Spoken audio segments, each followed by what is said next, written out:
Welcome to the Ma&Pa Prepper channel.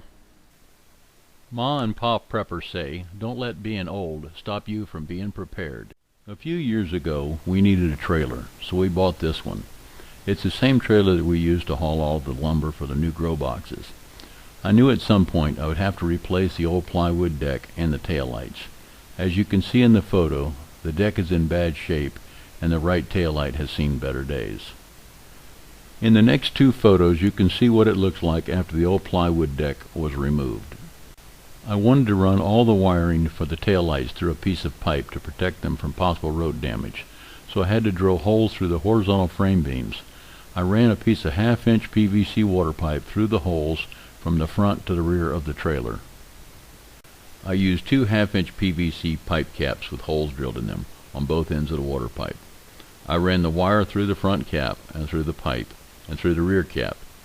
I put the front cap on the front end of the pipe and I put the wire through the rear cap.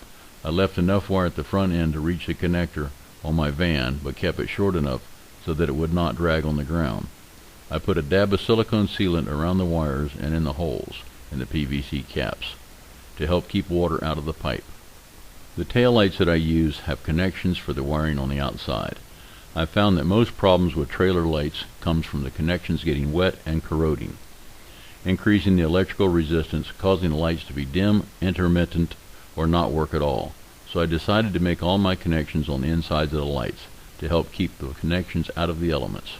I also ran the wire out the bottom side of the lights to keep the rainwater from running along the wire into the light fixture.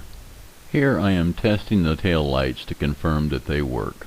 I had to weld a piece of 1.5-inch angle iron to the horizontal frame beam in the rear and the front to fasten the 2x6s to. After cutting the 2x6s to length and dry fitting them in place, I popped a chalk line across the 2x6s over the center beam.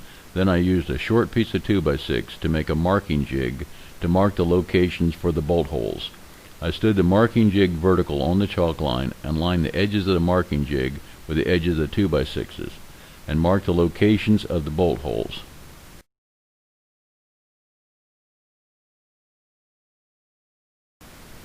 Whoever built this trailer did a very poor job of mounting the spare tire on the side rail. They used a 12-inch long eye bolt welded to the top of the side rail. The tire did not have anything to support the weight of the tire other than the top of the side rail, and it cracked over time. So I welded a steel plate to the side of the trailer frame under the tire to hold the weight of the spare tire.